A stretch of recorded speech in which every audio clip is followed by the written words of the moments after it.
आपको यह तो पता ही होगा कि हर व्यक्ति के अंदर एक सूक्ष्म तल पर 7 चक्र होते हैं और उन सातों चक्रों की अपनी अपनी संभावनाएं होती हैं, अपनी अपनी शक्तियां होती हैं। परंतु ज्यादातर साधक जब वह ध्यान करते हैं तब उनके शरीर के भीतर ऊर्जा नीचे से ऊपर की ओर गति करती है और हर एक चक्र के सक्रिय होने पर यह चक्र एक्टिव होने से पहले जो समस्याएं, जो प्रॉब्लम होती हैं, उनसे पार कैसे निकला जाए। ज्यादातर लोग उन्हीं में फंस जाते हैं क्योंकि हर एक चक्र से मिलने वाला फल वह साधक को आकर्षित कर देता है, वह उसे उसी में उलझा देता है और हर एक चक्र को पार करने के बाद उसे सतोरी घटती है और उसे उस चक्र से प्राप्त होने वाला ज्ञान मिल जाता है। तो बात करते हैं मूलाधार चक्र की। बेसिकली मूलाधार चक्र हमारे इस भौतिक शरीर और इस भौतिक जगत का ही आधार है। अभी वह बाहर की ओर सक्रिय है तो यह भौतिक जगत का निर्माण होता है, साथ ही भौतिक शरीर का। आपका शरीर और ये जगत मूलाधार की शक्ति का ही परिणाम है। तो जब एक साधक ध्यान साधना करने लगता है तब उसे मूलाधार में क्या समस्या आती है।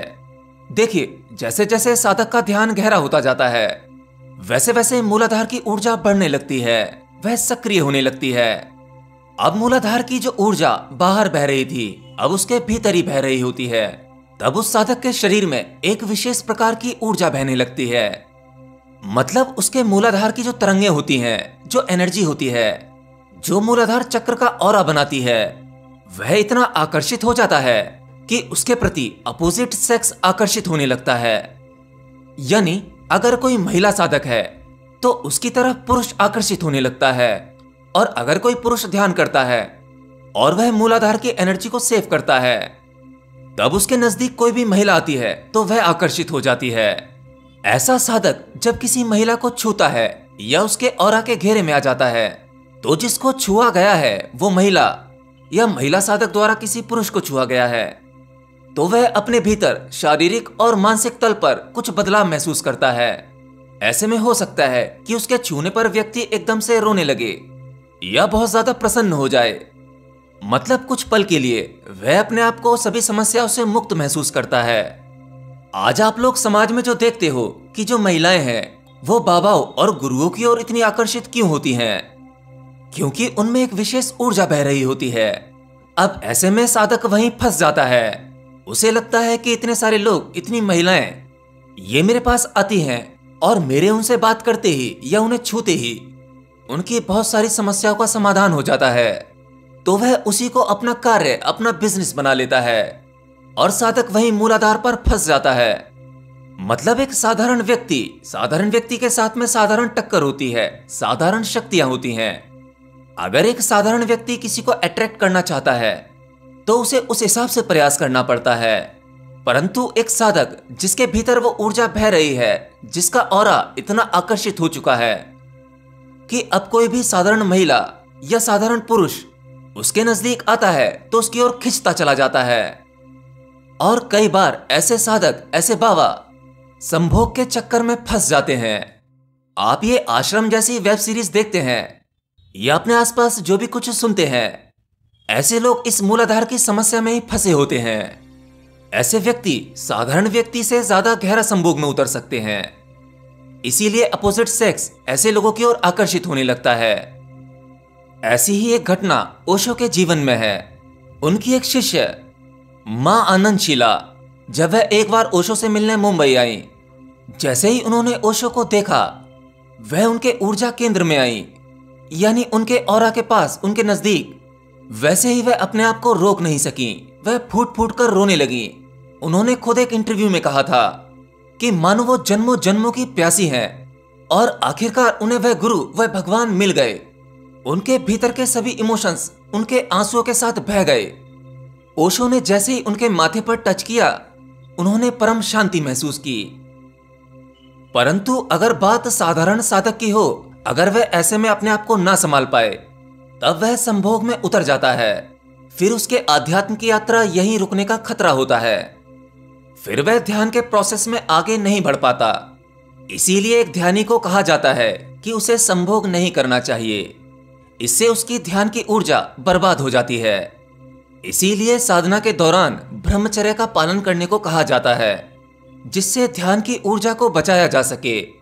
और जब ऐसे में साधक अपने आप को कंट्रोल कर सकता है, मूलाधार की शक्ति को बचा सकता है, तब उसके भीतर ऐसी शक्ति आ जाती है कि वह किसी के भी शरीर की या मानसिक समस्या को मात्र छूने से ही ठीक कर सकता है। आपने यह भी कहीं सुना या देखा होगा कि किसी सच्चे गुरु या साधक के पास जाते ही कई लोगों की समस्याएं ठीक हो जाती हैं, क्योंकि ऐसे साधक में जो ऊर्जा बहती है, उस ऊर्जा के घेरे में या उसके नजदीक कोई भी व्यक्ति आता है तो उसे फायदा महसूस होता है। परंतु इसमें विश्वास की शक्ति भी काम करती है। अगर आप किसी पर इस तरह का विश्वास करके उसके पास जाते हैं, तब आप उस एनर्जी से आसानी से कनेक्ट हो पाएंगे और उसकी एनर्जी आपको फायदा पहुंचाती है। यानी आप एक साधक या किसी गुरु की एनर्जी को रिसीव करके खुद को फायदा पहुंचा सकते हैं, परंतु पूरे विश्वास के साथ। अब ऐसे में जिस साधक के वह ऊर्जा निकल रही है, वह उसके चाहने या ना चाहने से नहीं होता। यह ऊर्जा प्राकृतिक रूप से निकलती है। अब ऐसे में कोई साधक मूलाधार की उस ऊर्जा से पूरी तरह से चार्ज है और वह संभोग में उतर जाए, तब वह मूलाधार की स्थिति को पार नहीं कर सकता। उसे मूलाधार की सतोरी नहीं घटेगी। अब इसमें साधक को करना क्या चाहिए? पहले तो साधक को इस अहंकार से बचना चाहिए कि उसके भीतर कुछ विशेष प्रकार की शक्तियां आ गई हैं। वह किसी की समस्याओं को ठीक कर सकता है। वह करता है, इस भाव को उसे छोड़ना होगा, क्योंकि इनडायरेक्टली यह कार्य उस ऊर्जा के द्वारा किया जा रहा है जो साधक के शरीर का उपयोग कर रही है। अब ऐसे में साधक सब कुछ जानते हुए भी उस ऊर्जा का स्वयं उपयोग नहीं करता। वह अकर्ता हो जाता है और अपने ध्यान के प्रोसेस में आगे बढ़ता रहता है। तब वह मूलाधार की सतोरी पा लेता है और उसके बाद संभोग की इच्छा पे उसका कंट्रोल हो जाता है। मतलब सिंपल है, आपके भीतर ध्यान से जो ऊर्जा उठी है और जो आपके शरीर के द्वारा बह रही है, उसका स्वयं उपयोग ना करके उस परम ऊर्जा में ही विलीन होने देना है। आपके माध्यम से जिसको फायदा होता है उसे होने दो, बस आपको वहां पर अपना होना नहीं होना चाहिए। आपका होना या आपका कर्ता भाव होना, यही आपके लिए रुकावट पैदा कर देता है। चलिए अब बात करते हैं दूसरे चक्र की, स्वादिष्ठान चक्र की। आपका स्वादिष्ठान चक्र डर, करुणा, क्रोध, हिंसा जैसी भावनाओं का डिपार्टमेंट है। अब इस स्वादिष्ठान चक्र में आपको ये सभी भावनाएं उत्पन्न होती हैं। जैसे आपको अचानक क्रोध आ जाना, किसी पर प्रेम आ जाना, किसी पर करुणा आ जाना या हिंसा वाली भावना। ऐसी कोई भी फीलिंग आते ही आप उसे दूर से देख पाएं और उससे डिटैच रहें। मतलब आपको लगना चाहिए कि ऐसी भावनाएं आपके भीतर उठ रही हैं, परंतु वह केवल भावनाएं हैं। आप उनसे प्रभावित नहीं हैं। इसमें सबसे बड़ा डर जो होता है वह मृत्यु का डर होता है। आपने देखा होगा कभी कभी आप मृत्यु से बहुत ज्यादा डरने लगते हो और कभी कभी आपको मृत्यु का भय नहीं होता। तो ऐसा देखा जाता है कई बार जब कोई साधक ध्यान करता है और वह अपने दूसरे चक्र यानी स्वादिष्ठान पर होता है, तब उसे ध्यान में बहुत डर लगने लगता है, क्योंकि ध्यान में मृत्यु का अनुभव होना निश्चित है और वह मृत्यु का अनुभव साधक को डरा देता है। अब ऐसे में साधक को यह देखना चाहिए कि मृत्यु आएगी तो आएगी ही, उसे रोका नहीं जा सकता। वह तो एक परम सत्य है, आज नहीं तो कल जाना ही होगा। उसे मैं क्या, कोई नहीं रोक सकता। आप मृत्यु को जितनी जल्दी स्वीकार कर लेंगे, उतनी ही जल्दी मृत्यु के डर से छूट जाएंगे। अगर ध्यान करने वाला व्यक्ति मृत्यु के डर से डरेगा, तब उस साधक में, उस ध्यानी में और एक साधारण व्यक्ति में कोई फर्क नहीं होता। ऐसे में साधक को ध्यान से फायदा होने की वजह नुकसान होने लगते हैं। वह साधारणता बहुत ज्यादा विचार करने लगता है। मृत्यु के डर से वह एक घबराहट में जीने लगता है और वह डिप्रेस भी हो जाते हैं। तब आपको क्या करना चाहिए? देखिए, आपको उस परम ऊर्जा पर पूरा विश्वास होना चाहिए। आप इस जगत को नहीं चला रहे हैं। आपके लिए जो उचित है वह परमात्मा आपके लिए करेगा ही करेगा। आप अगर कुछ ठीक करने के लिए निकलते हैं तो वह और ज्यादा खराब हो जाता है।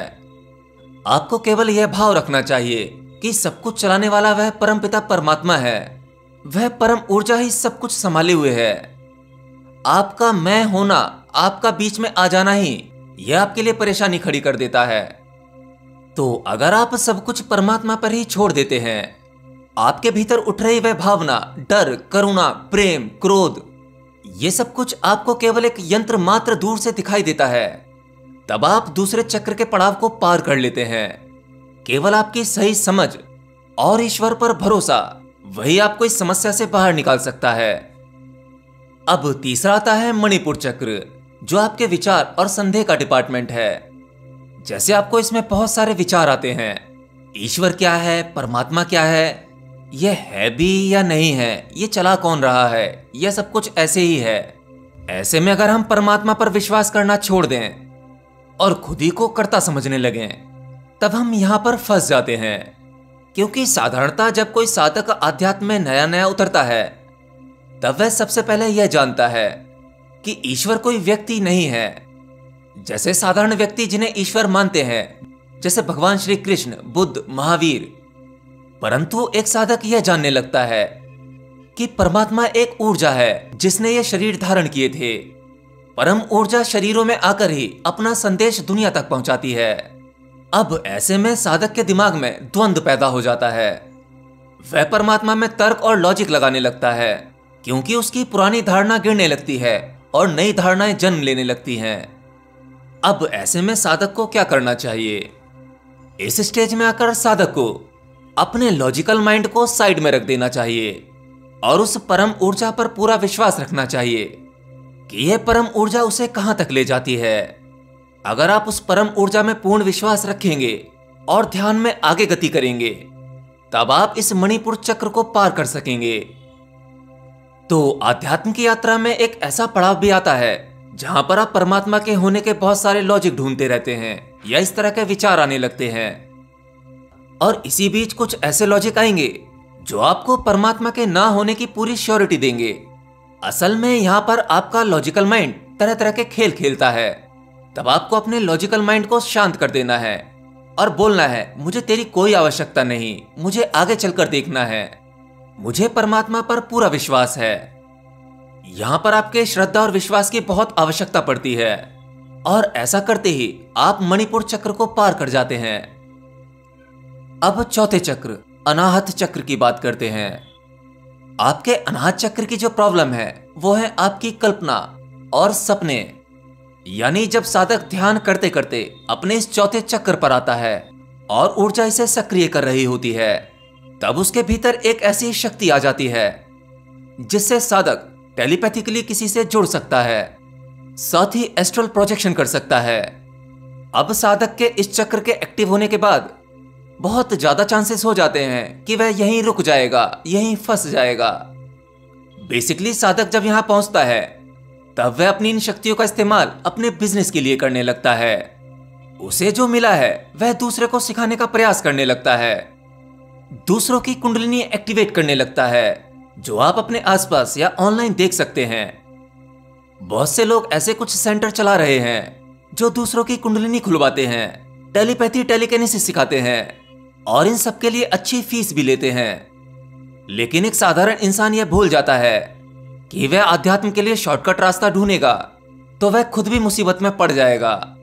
तो आपको यहां पर केवल इतना समझना चाहिए, आपको ध्यान में जो भी अनुभव होते हैं, अब चाहे वो कुंडलिनी या चक्रों के अनुभव हों या कोई सूक्ष्म जगत के अनुभव, वो सभी अनुभव आपके दिमाग के द्वारा रची गई माया का ही हिस्सा हैं। वह सभी कुछ असत्य है, केवल एक भ्रम है जो आपके लिए रुकावटें पैदा करता है। वो बात दूसरी है कि उस माया में भी आपको कुछ हासिल हो जाता है, कुछ ज्ञान मिल जाता है या कुछ शक्ति मिल जाती है, परंतु आप उन सब का क्या करोगे? जिस लक्ष्य पर आपको जाना है वहां आप इन सब चीजों को लेकर नहीं जा सकते। इन शक्तियों का क्या करोगे? ये आप पर डिपेंड करता है कि आप उन शक्तियों के चक्कर में वहीं फंस जाएं, कुंडलिनी और चक्रों में फंस जाएं, या इन सबको छोड़ते हुए उस परमात्मा की ओर बढ़ें। अगर आप अपने आप को यहां संभाल पाए, तब आप इस पड़ाव को भी पार कर जाते हैं। और इस पड़ाव को पार करने के बाद आपको संकल्प शक्ति मिलती है। इस चक्र के एक्टिव होने के बाद यह स्वाभाविक है कि आपको टेलीपैथी आ जाए या आप एस्ट्रल प्रोजेक्शन करने में सक्षम हो जाएं।